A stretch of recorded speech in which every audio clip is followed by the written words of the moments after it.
Hello parents. Today we're going to review Module 1, Lesson 6, and this is about comparing decimals. So we're going to go ahead and look at this first problem here. We're comparing these decimals to see which one is greater. I told students to go ahead and draw their place value chart.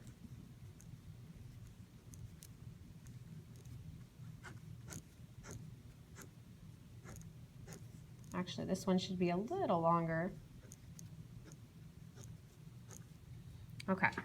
So they're going to go ahead and put the first number in the place value chart and the second number,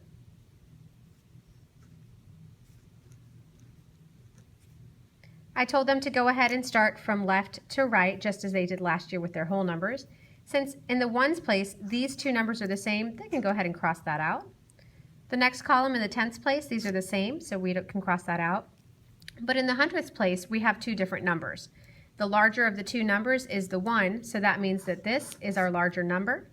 So our Pac-Man is going to eat the larger number. Ms. Donovan, can you please contact 101? Ms. Donovan, please come to the office immediately. Ms. Donovan? Sorry about that interruption.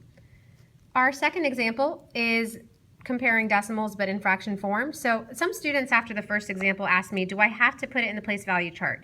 The answer is no, but it's super helpful, especially when you're presented with this type of problem. So we're going to go ahead and set up our place value chart. And this is 299 thousandths. So in the thousandths place, we're going to go ahead and place our last digit. Sorry, I'm trying to record it by myself, so it's really shaky. Forgive me. So we'll put the 9 here, and we know that our decimal goes here. Since it's 299, we'll just go ahead and fill in the rest of that number.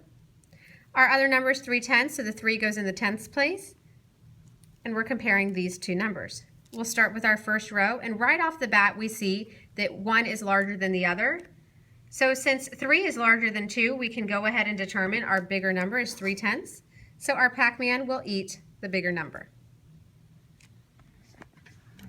And one more thing that we did today with these types of decimals was putting them in order from least to greatest or greatest to least.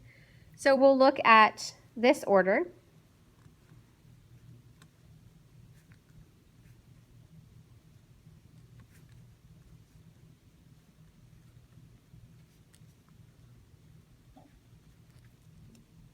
I told them to put it in the place value chart.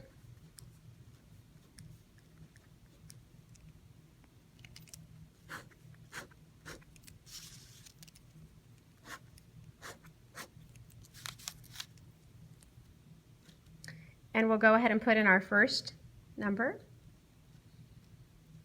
our second number, our third number, Carmen Martinez, if you're in the building, and please report our to the final front number. office. Carmen Martinez, if you're in the building, please report to the front office. Sorry about that announcement. In our first column, right off the bat, we see a lot of different numbers here. So if we're going from least to greatest, I'm going to number my number 1 being the smallest number. And of those 4 options, my smallest number is the number 0. So I'm going to number that as a 1. So that's my smallest. And I can cross it out so that I don't get confused. My next smallest would be the 1. So I'm going to number that as a 2 and cross that out so I don't get confused. So now I'm left with a 4 and the 5. My 4 is the next one. And then, of course, my 5 is last. So then they will simply rewrite it down here. This would be the smallest,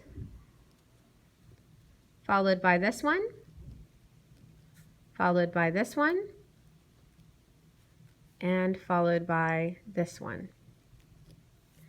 This was kind of an easy example. Sometimes they'll cross this row out and move on over, but this is basically how they're going to be comparing decimals for Module 1, Lesson 6. Thank you so much.